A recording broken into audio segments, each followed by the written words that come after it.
listeners, it is the first day of Rosh Chodesh. Good evening, ladies and gentlemen, and welcome to Soaya and Baila's World tonight. It is the 27th day of February. It is also, incidentally, for all of our Jewish listeners, it is the first day of Rosh Chodesh, which is the top of the month, the first day of the month, which begins the joyous month of Adar, which is the month that the Purim miracle happened. Mishenichnas Adar Marvin B'Simcha. Also, there's always a lot to talk about, much going on. We had 4 more hostage bodies released. Again, these are deceased hostages, something which I have issues with, but we're going to get to that in a moment. I'd first like to take a moment to introduce our guest tonight. Our guest tonight is Mark Appel. He is the founder and the head of the Bridge National Organization. The Bridge is a multi-ethnic, multicultural, and multireligious organization, which, as its name obviously implies, clearly bridges the gaps between the various cultures, various ethnicities, various religions, colors, races, etc., to improve relations between all and make life and the quality of life safer and better for all good people, regardless of their backgrounds or affiliations. Welcome, the Honorable Mark Appel. It's an honor to have you here tonight. Mark, there's a lot going on. I'm going to pass the baton to Baila to begin with the news and to begin the questions. I know you have certain subjects you'd like to touch on. I have some issues, and Soya does, and so does Baila. So let's get the show on the road. Baila, please. Thank you. Who did not shed a tear yesterday as Shiri Bibas and her 2 children, Ariel and Kafir, were laid to rest in the same coffin? In our last episode a week ago, Shiri's body had not yet been returned, and in its place was an unidentified Gazan woman, and we spent much time talking about that. Hamas eventually released Shiri's body since then. Our hearts go out to Yardain, the husband of Shiri, and father to Ariel and Kafir. And today, 4 other precious souls have been returned in coffins. Israel received the bodies of Tzachi Idan, Itzik Elgartamim, Shlomo Mansour, and Ohad Yahalomi. In return for the bodies, Israel is releasing live terrorists who are in prison for murder. What other country in the world does that? Let's first start talking about that. I think I'm going to start, and I want Mark to give his opinion, but I have a substantial issue with that. I understand the feelings of the families and those close, and of course, of the faith of our religion, that the bodies themselves are holy and precious and have to have a proper burial. And for there to have actual closure, it really makes it easier when there isn't a proper and appropriate burial. But in the first Holocaust that happened, unfortunately, that did not happen with many, many, many millions of people who did not have a proper burial, who were burnt alive, whatever. Okay, I'm not comparing the same circumstances. It's a different set of circumstances, Baila. I see you're getting ready to jump in. But I do want, Baila, what I wanted to say. He's afraid. I'm afraid, Baila, I'm afraid, yes. But what I do want to say is that I have a substantial issue with the idea of exchanging live savages and monsters for dead hostages, for hostages that are already deceased. I don't get this. What other country in the world, what other country would it be expected of them to give back terrorists, prisoners who were terrorists, for dead bodies? Mark. First of all, the prisoner exchange. And I want to say it's not a prisoner exchange. I'll tell you what, give back all the people from the jail lop off their heads, lop off their arms, and deliver it back to them and tell them we're giving you a fruit. We're giving you a fruit basket. That's right. Welcome fruit basket. I mean, literally, it's the insanity of the torture. It just doesn't end. And at some point, you got to say, carpet bomb him. Okay. Carpet bomb him more. Ladies, stop. Now I want to bring in Mark. Mark, as you know, you deal on so many levels, national, international, with so many major officials. You've been across the board on all of this. Mark, what do you think of this? How do you view this? What is it right? Is it wrong? Yeah, please. First of all, congratulations. I have two of my great women that I respect the most in the world. And both of you, Baila, and you, of course, Soaya and Bumi, and all of you. It's a great show, and I think it's very informational, very important to have an open discussion. You have to understand that we Jewish people are very, very different from other nations of the world. You can't compare potatoes and tomatoes. You can't compare. What we do to save a Jew is incredible. Right, for one life, yeah. Above and beyond. It's very. I was always criticizing American leaders that stand and protest in Central Park or in Borough Park or wherever they protest and dictate policy to the Israeli government. You know, we can't do that. We can't do that. The fact of the matter is that what happened this week is beyond barbaric. It's one of the most vicious things. There wasn't a dry eye in the Jewish community. That's right. It's in the liberal community, whether it's in the right-wing community or the progressive community. Everybody just seeing the Bibas family, the entire family, wiped out and escorted by with a parade. Oh my God, that's just beyond. That's just beyond. So we can't really jump to the conclusion that Israel did the wrong thing. You know, I'm not saying they did. No, I never said that they did the wrong. I'm not criticizing Israel. God forbid. It's just that it's just so difficult to accept that we're giving back. And I'm saying Israel, we're Jews. We're giving back live murderers for dead bodies. This is not the first time. And I understand the importance. Of course, they're being brought to Cave Yisrael. I totally get it. It's just very painful to fathom. Seriously. Mark, I have an issue coming in. Well, where do we draw a line, Mark? Mark, where does the Israeli government draw the line? If they had said right from the onset, whatever exchanges are being made first and foremost for live hostages. No, a few live ones and a few dead ones. Would that have been so wrong and so impossible? Would that have blown the deal apart? Mark, I mean, I understand where you're coming from, but I'm not in the government. Right. This is not the first time that an exchange like this happened. It started with Shalit. You remember Shalit? Yes. Oh, sure. But he was alive. Gilad Shalit was alive at the time that he was exchanged. These are dead Jewish Israeli hostages that are coming back in body bags. We're giving them live ones for dead ones. I usually don't refer to rabbinical authorities. You know, ever since my days fighting for the Child Victims Act, I don't disrespect them, but I just ignore their. But in this case, case of exchanging bodies, I think rabbinic intervention is necessary. I think rabbinic intervention is necessary. You know, I'm reading the books. I'm a longtime Zionist that believe the American Jews did everything to help get the Jews out of Nazi Germany.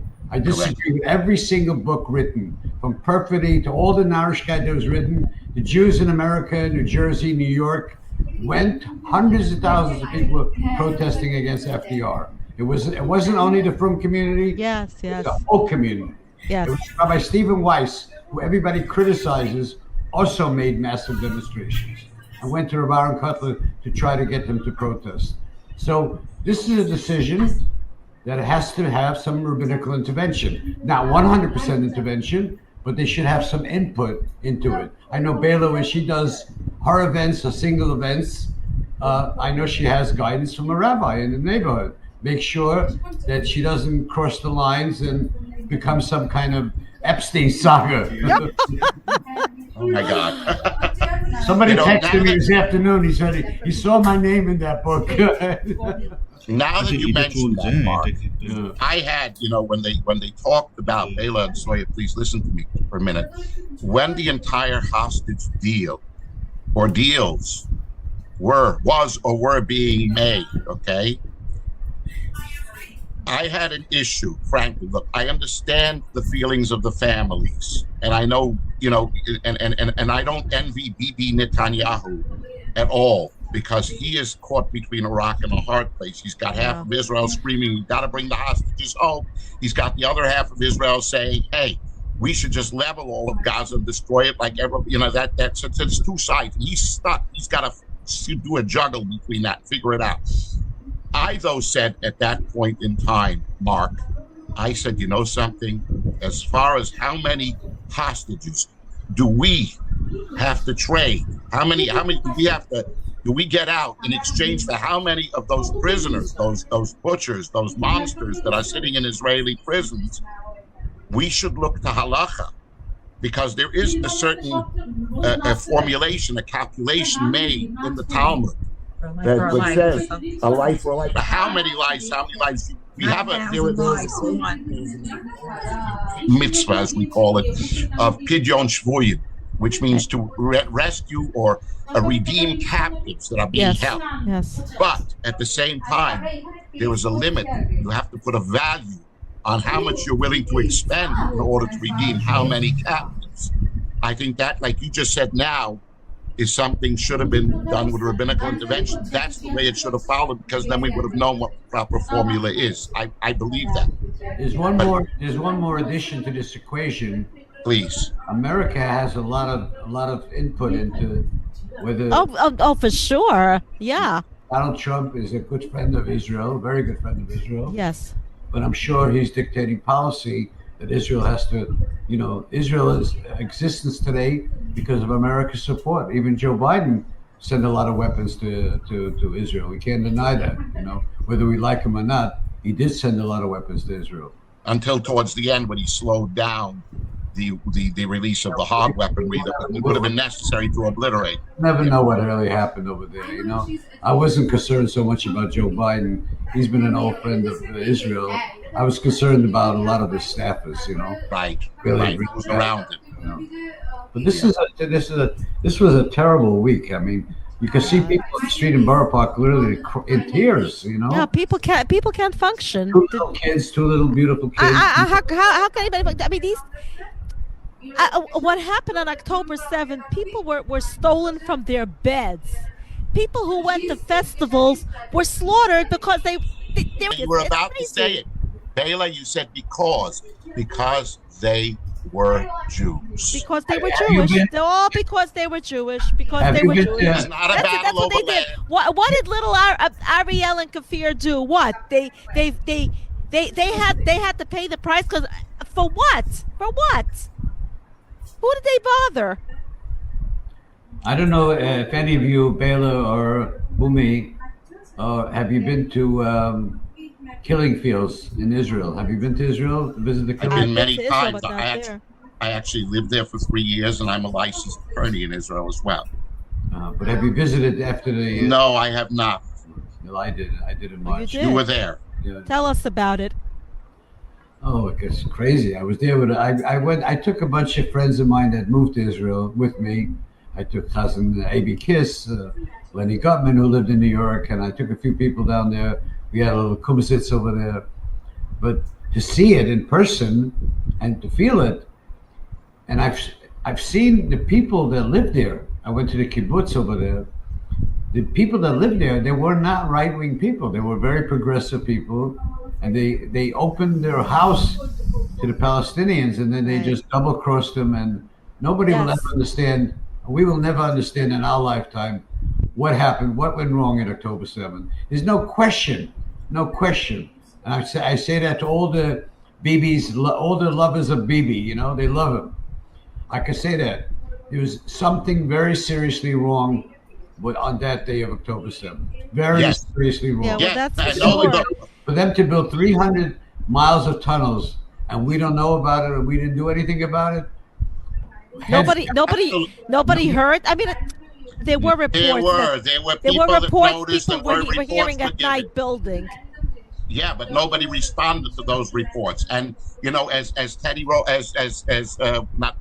do you call it? As Harry Truman said, the buck stops here. The buck stops with Bibi at the bottom line, because he is the prime minister. He's the leader of Israel. So, they're pointing their finger. Everybody will point their finger and say, "Hey, you were responsible at the time. Why wasn't this watched? Why did they wake up when the alerts were given? What's going on over here? What had happened over here? It's a catastrophe. There's no question about it." Mark, I wanted to ask you something else. Let me step aside to shift over just a little bit now. We are, and we have since October 7th, this across Europe and across America, we've been bombarded with a wave of anti-Semitism, a terrifying wave of anti-Semitism. And obviously there is no logic to it. It just is there, and it's being done. Primarily, it is the Muslims, the extreme left, the radical Muslims, Islam, which have taken over Europe, and they're in the process of taking over the United States unless Donald Trump stops them. And they actually came right into my neck of the woods, right here, my neighborhood this past week, right here in Borough Park. I don't know. I was not present. I was not there. I saw in the news reports about 100 of them, 150 of them, and there were equal or maybe more number of Jewish people came to counter this demonstration. But they're going right into the thick of everything. Mark, I understand that you were there. Could you tell us what was going on there? What was? How do we deal with something like this, Mark? Okay, I'll tell you what happened. That was it Wednesday or Thursday night? Was it Wednesday night or Thursday night? I think it was Thursday night, but I don't recall. I can't say for sure. Coming back, I completely forgot about the demonstration. I wasn't going to go. But I was at a meeting. There was a very top-level meeting with all the community leaders at Maimonides Hospital. Right. I left the hospital about 7 o'clock, and I'm driving down 14th Avenue, okay? I have a video. I'm trying to get to see if I can show the video. It would be nice if you could actually put it up in front of your screen. I'll try to catch it up. Try to put it. Anyways, listen. I'm driving down 14th Avenue. Right. The demonstration was on 36th Street and 14th Avenue, right? Mm-hmm. Now, that's what I'm told. Yeah. When in our lifetime, we've seen a lot of demonstrations, right? Yeah, of right. course. We have seen demonstrations against non-union people demonstrating against the store, demonstrations against people that don't want to give their wives a get. Did you ever see in your lifetime, Baila, did you ever see in your lifetime, Soaya, Bumi, did you ever see in your lifetime a police department allowing the demonstrators right in front of the door of where the venue was being held? It should not have been. I don't remember that. And the machas from Borough Park are silent and defending the police department. I spoke to senior members of the police department in the police commissioner's office. And I spoke to Shomron, Shmira, which stayed away smartly. They stayed a few blocks away. I was almost killed. Well, what did you do? You went in to fight with them? Why would they let protesters right in front of the door of a Jewish venue? Why didn't you invite them in? They were standing literally less than a few feet away, literally right in front of where the door was. Now, an event was happening over there. I don't think they had a permit. I don't know if they had a permit or not. Well, then they could have been arrested. Who gave him the permit? I don't know. It would have been. Let me finish what happened to me. Okay. The demonstration was on 36th Street. The Jews were on one side and the Palestinians were on the other side. Okay. There was some outside provocatives. I don't want to mention the name. They came in and tried for 2 minutes to try to make a video of the whole thing. Anyway, I'm parked a block away on 36th Street, and I walked across the street to the Jewish side. The children, these are innocent kids that really felt the pain. They started running. Why are you running? Because the Palestinians started running towards Church Avenue, okay? Here I am, I'm running, and My car is surrounded by 200 Palestinians. How did you get here's a stuck video. in the center of them like Wow. that? Here's the video. See the gray car? That's my car, the gray car. Yeah, I see at the top of it. Look what's going on there. My God.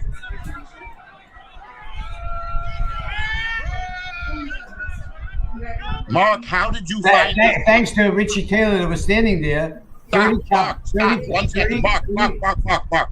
How did you find yourself stuck smack in the middle of them? The car. I parked a block away. You were a block away. So they came at you? Yeah, Richie Taylor was right behind me. You see him in the picture. And they took 30 cops, came around my car, escorted me out. I left. I went home back to Long Island. I'm not going to sit there and risk, But the young people there were young people being. They almost had a rampage where people squashing each other's body. There could have been a lot of casualties. So the question is, why did the police department let them give them a permit or not give them a permit to park right in front of the door? Right in front of the door. It doesn't make any sense. I don't think they had a permit. I don't think they had a permit. They did have a permit. They did have a I'm not permit? sure, but I heard they did have. Had they not had a permit, there should have been a mass amount of arrests. But let me ask you something, Mark. Did they get violent at that thing? Did they actually attack anybody? Was there any resistance? Was there any actual fight? The only fight was with Heshe Tischler. Forget about him. He's not relevant. That's any normal human beings that had any conflicts. No, but there was some punching. I saw some punching. I saw some kids falling to the ground. Nobody got, thank God, injured seriously. Did the police at least it could have been a bloodshed. Did the police at least maintain control? Did they at least maintain control? They tried their best. But there was the proximity between the Palestinians and. I mean, I never heard of such a thing in my life. I didn't get an answer. I don't have an answer. We really gonna be, we at Soaya and Baila's World also have certain connections. We're going to also try with you, Mark, to try to get some answers if we can after this is, as soon as we get an opportunity, probably after the weekend. But anyway, Mark, when such a protest is happening in one of our communities, when these barbarians decide that they're going to come across and rally against the Jewish people for no good cause at all, obviously, because they don't even know what the hell they're rallying for, pardon me, many of them. How are we supposed to respond? What is the appropriate way to answer it? Do we just are we just total pacifists? Do we just sit back and say nothing, do nothing, don't answer? Or do we get together and make mass counteract? What do we do? It's a very good question. The first thing, we demand the police department and our politicians out there that make sure that not only do you have police in front of the protesters, but you have it on the two sides so they can't run. Okay? Circle them, surround them, isolate them, put barricades, put metal barricades. Yeah, they put barricades. You know where they put the barricades? No, I wasn't there. They put the Palestinians right in front of the building, and they put the barricades afterwards. Oh, wow. The barricades behind them? So the people, I mean, seriously? people that went into the building. Who was the brainiac that came up with that idea? I don't know. We don't want to. We love our NYPD. Yeah, we have generally, by the way, Mark, I want you to know, generally, we have some really wonderful police officers right down on from the captain down of the 66th precinct. On the whole, they're among some of the really New York's finest around, and we support them. They were sweating that night. They were sweating. I'm surprised. I was in such. There were fights. So apparently there was a mistake. Apparently somehow it wasn't properly planned to maintain it. It wasn't planned in advance by the police department how they're going to keep them in a certain location, how they're going to. There was a gap somewhere. Am I right, Mark? It seems like planning. I spoke to senior police department officials. I'm not a police buff. I don't relate to the police. I think the barrier should have been wrapped around like a corridor. Yeah. And the police should have been at the end of the corridor. And if you had ID to go into the building, then you can go into the corridor. Absolutely. No rally, no people. The people would have had to leave. There would have been nothing to show up. all these people, excuse me, all these people that showed up, if they came and like other people weren't there, they would have left. You understand? There was nothing. They were looking, they were instigating the people that came over there and saying, oh, you're stealing our land or whatever it is. You're in New York, okay? Nobody's stealing any land, okay? Nobody's stealing land over there. Nobody's stealing land over here. The Jewish, before they started running up to Church Avenue, the Jews remained behind the barriers and behaved themselves. The young boys, mostly yeshiva boys, they behaved themselves. And maybe one outside ex-politician that came up there trying to make. Because they're not savages or barbarians, Mark. We are trained to be human beings and to respect the rights of others. We are different than them. We are different than them. Oh, That's look, correct. And just look what happened this week. We've shown the world that we're different. Yeah. So I think what Mark is saying now, first of all, there has to be proper communication with the authorities to ensure that proper logistics and proper planning is made when we are given notice of a rally about to happen. Mark, is the next step, is it appropriate to counter rally and to get together people on the other side appropriately? Absolutely. We should speak out. We should not remain silent. Do a big counter pro. Every time they have 100 of them, I go to them. You have Right. 1,000 people showing up supporting On you. our side. Very important that political leaders hear that We we're have out to fight back. there, you know? You have to fight back. Yep. Mark, I want to step over to something else. Baila, can I? Yeah, go ahead, and I'll go ahead. I'm sorry, you wanted to redirect? No, it's something okay. else? No, go ahead. Go ahead. I'll This yeah, is something go ahead. I mentioned last time. Now I'm beginning to have a little bit more uncertainty. I think I may be swinging into your girl's view. There's a massive buildup, as everybody knows, in Gaza. Right there, right in the Sinai, right there along the Gaza-Egyptian side, okay? Now, that massive buildup includes hundreds of tanks, hundreds of thousands of troops, from what I'm told. I mean, a massive invasionary size force. Now, I myself have an issue, of course, I'm sure a lot of people agree with me, that back then when the original treaty was made with Egypt, when Jimmy Carter was president, Menachem Begin, I think it was wrong because we gave up too much by giving up the entirety of Sinai, although we were pressed into it. They were hoping for peace, and they did have some degree of peace. But nevertheless, had that not happened like that with the Sinai, what would have been is that we would have had watch on there that never would have been open to digging tunnels after Anwar Sadat had already died because he was murdered later on.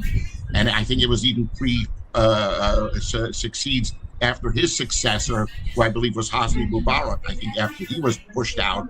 So I think after both of them, that's when really the violations and the breaches on the Egyptian side began. But all of the tunnels were built from Egypt, and that's where everything started. And had that never happened back then, certainly I think that never would have built up to that point. But last week, I asked Baila and Soya whether they think this is a prelude to an invasion, or whether they think this is just waving their, it is just waving themselves, showing themselves and saying, hey, it's a statement being made by the Egyptians saying, don't try to push the Gazans out of Gaza into our land or any place else because we're not going to let anybody get through. From my view, as far as I saw, that was what I thought it was. Baila and Soya both said no, they think it could be a prelude to invasion. Now when I'm looking at the extent of the buildup, they certainly don't need that kind of an incredible force that's being built up over there in the Sinai along that border just to keep Palestinians, so-called Palestinians, from leaving Gaza and going into Egypt. They can do that with a lot less. Maybe the ladies are right. Are we looking at the possibility of another war with Egypt? Mark, how do you feel? What do you think? I think they're scared because I know the President Trump is sending over those 2,000-pound bombers, right? That really to wipe out half of Iran. I think what you have to watch is Iran. That's the number one. The head of the snake, or the head of the octopus, as Baila calls it. All over the world. I think that's where the action. If there's going to be any action, it's going to be against Iran. I really believe. I'm not a hawk, but I believe that. So you just see Egypt flexing its America's muscles. going to look aside as Israel attacks Iran. Okay, so you're saying Egypt is actually just posturing, but it's not really preparing for an invasion. They're in a no-win situation. They can't win. They can't beat Israel. No. They don't want these Palestinians coming into their land. No. no work and Nobody no, wants them. they don't want them to come in, but they don't No, want they to don't fight. want trouble. They don't want to fight. They don't want to fight Israel either. They don't have, their economy is not at the best of shape. Right. Yeah. So you're still saying the same thing that I said, as opposed to the girls' idea of the possible prelude to invasion. Well, I hope you're right and I'm right. We'll see what happens. Baila, can I pass the baton to you now? You want to? Yeah. Please. What I wanted to talk a little bit about is now that the phase one of the hostage deal is complete, Israeli negotiators are set to travel to Egypt in the coming days to discuss a possible phase two. So as we're speaking, 59 Israeli hostages are still held by Hamas, at least 28 of whom have been confirmed dead. There are now 3 possible scenarios as how to the next phase will play out. One scenario is an agreement could be reached on phase 2, and this would likely see all remaining hostages, alive and dead, released. Hamas and Islamic Jihad leaders could be exiled from Gaza. Gaza would remain demilitarized.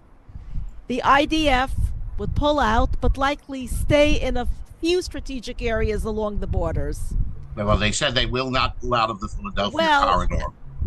That's true. It's true. No, Hamas is unlikely to agree to giving up ruling the Strip or exiling its leadership. I mean, they've had it so good for so long. Why would they give it up?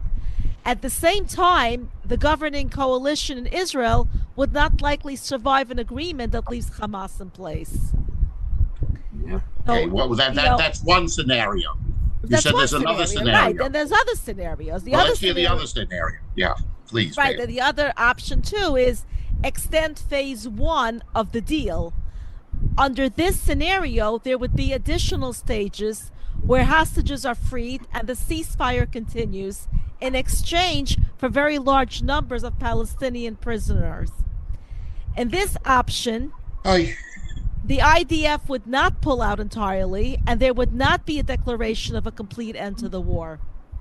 In other words, this would retain the current status quo in terms of everything going on except for continued hostage exchange. And hostage exchange means live and dead, or are we talking now just live? Do they even talk about that? It's like Israel will take what it can get. The thing is that Hamas is right now reluctant to release many more hostages. I mean, that's their bargaining chip, right? Why would they want to? Why would they? You're right. They still want leverage, right? They release all the hostages, then they lose all leverage. Well, right, absolutely. Once the hostages, so in other words, the hostages are released, Soaya. Hold on, but Soaya, that there may be a deal with Russia and Ukraine. Okay, there may be a deal. If that deal is consummated and completed, right, and the war ends over there, then the focus is going to be shifting to the Middle East. So that's what I'm watching very closely. Yeah, I mean, if President Trump succeeds in getting concessions from Zelensky and trying to get some concessions from Putin, then Middle East would be the next situation, which would be a big focus about the American government.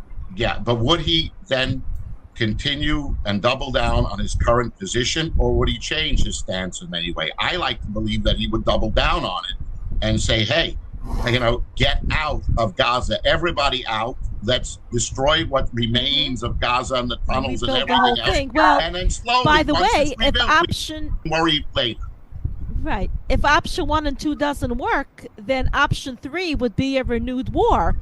That Israel would likely return to high-intensity fighting inside Gaza, aiming to eradicate Hamas, and of course with potentially strong U.S. support and backing.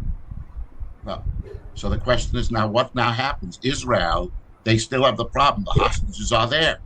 But I think at this point, I believe most of them are probably dead.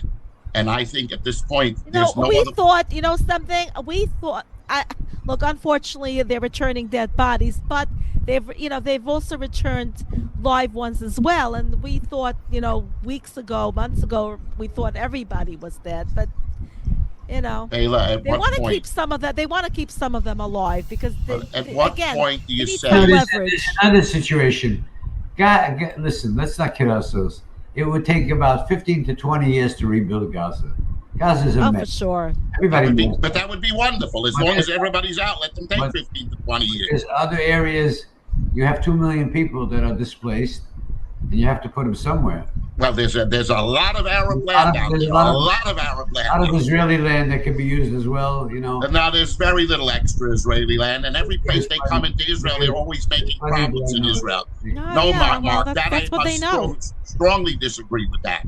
They cannot be brought to other places in tiny little Israel because wherever they're put into, because it is a religious holy war for them, they will attack. They'll do intifadas, they will strike, they will wreak havoc wherever they are. They must go into other Arab lands. Today there was an attack, from what I heard. Today, almost every day there's an 10 attack. people were badly wounded today. Even today, there was a ramming attack.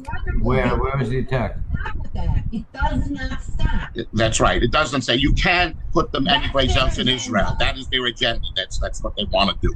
Mark, I strongly disagree with that particular sentiment. Any what's going on in Brooklyn? Any good news? I don't know. What about the 40? What about? I'm loving Doge. What about the $40 million they're still sending per week to the Taliban? Through USA. Through USA. Crazy. Crazy. That is with our taxpayers to actually. You gotta speak to the People that bus. they know that they have labeled as terrorists. And by the way, the U.S. has policies not to negotiate with terrorists. They do. And not to finance terrorists. Right. And also, by the way, you were talking about, the hostages in the exchange. Normally, it would be one hostage for a prisoner. One. And it doesn't have to be a butcher prisoner. It can be just somebody. That's what would make logical sense. But and it's not and usually a prisoner, okay, not somebody that's like literally coming out of prison and they're like, Allah Akbar, let's get the gang back together. What do you think they're coming out? When they're coming out of prison, you think they're going to be nice? They're going to sit there planning. They're going to plan something else. These prisoners, the prisoners that they are releasing. Prisoners that they are releasing are doing multiple life sentences for being murderers. They're not releasing prisoners that just got into a rock throwing and didn't kill anybody. It's beyond insane. It's not a misdemeanor. It's not a misdemeanor. All right, for the edification of our audience, we're going to have to put this aside now because I see the time clock is running. Right. Wait. I'm going there. I want to, keep. We consider ourselves a show that we're a variety. So exactly. So, Soya had something. Baila is a world-renowned shadchanit, as she does that when she moonlights as a world-renowned shadchanit. Okay, and one of the best. One of the best. Oh, thanks. She really is, and something Soya mentioned to me earlier, if I may, something on a lighter note. I want to, Soya, would you ask Baila about this? Did you hear about the Kehila tax? About who? Kehila tax? No. Soya, tell Baila what it is, and let's get Baila's speed on it. What do you think of this, Baila? Okay. So there's a suggestion that a $100,000 Kehila tax be imposed on any girl who gets married before some arbitrary age dictated by community leaders. There's like this new thing who's paying the $100,000? Which community? Nobody has it. The article. Oh, come on! It's probably the same people that are running the seminaries in Israel. Oh, please! You know what it reminds me of? Baila, we got to talk about this next show. We'll do it in another show. But I just want to say that, it reminds me of sometimes people come over to me. They call me and they say, if you find me in my bus shared, I will give you $20,000. I'm still waiting for even $1 to find in your bus shared. So you know what? And anyone can make promises. Nothing is a writing, and even in writing, Agreements Right. are breached all the time, and So you know Baila, you that, brother. say You're a these are just lawyer, so these are just stuyot, as we say in Hebrew, that's being thrown out there into the air, which will never come to anybody fruition can anyway. promise anything, It's meaningless. We gotta, in order to, my philosophy, my whole life has been, do it with love and with decency. We are Right. different people. Don't fight hate with hate. Hate can never 100%, extinguish hate. 100%. That's I'll true. give you an You know example. what? You don't Tomorrow fight morning- fire with fire, because then you have an inferno. Tomorrow morning at the bridge, my organization on Flatbush Avenue, 1894 Flatbush Avenue, at 9:30, I'm hosting an event with the Jewish Community Relations Council, with Councilwoman Farrell Lewis, who's the Councilwoman of Flatbush, as well as the Simon Wiesenthal Center. I'm hosting Black History Month, and we're hosting a young man who was incarcerated for 8 years in jail, converted to Judaism, Wow. studied in Mir Yeshiva and Esha Torah in Israel, and is the future leader of the country of Belize. He's my guest. Wow, we'd love to have him on the show. Wow. Yeah, Mark, maybe you'll get him bring him on. He's a very Very shy. shy guy. You know, Maybe he can get on time with you. You're right. On that note, ladies and Well, we're gentlemen, very non-threatening, you know. when you look at the YouTube of his old rapper days, he doesn't look shy to me. You know. All right. Yeah. Mark, we wish you, on that note, I want to wish Mark Appel, ladies and gentlemen, the best of luck tomorrow, and with all the great work that you do in bringing communities across the country together from all different walks of life, and really fostering peaceful relations and goodwill amongst all the different communities of mankind. Really, it's something extraordinary, and the bridge should continue its great success and its great work. And I want to tell all of our audience, our listeners, to keep praying, keep the faith, and we'll be with you next week, and we'll see where we're holding at that point. Baila? Yeah, I'd like to finish off with something very interesting. While Yardain Bibas was in captivity in Gaza, his captors informed him that if he converted to Islam, they would treat him much better. And his response was, I was born a Jew and I will die a Jew. Unfortunately, after rejecting their offer, they refused to feed him for 2 days. Kol hakavod. But you know what? He stuck to his guns. On that We will note, never forget the Kadoshim. Their names will never be forgotten. And as their stories are continuously told, their memory will always remain. Am Yisrael Chai. Am Yisrael. Yisrael Chai. Good night, ladies and gentlemen. A good Shabbos. A good Have a good night, everybody. Shabbat shalom. Shalom, Chodesh Mevorach. Bye bye.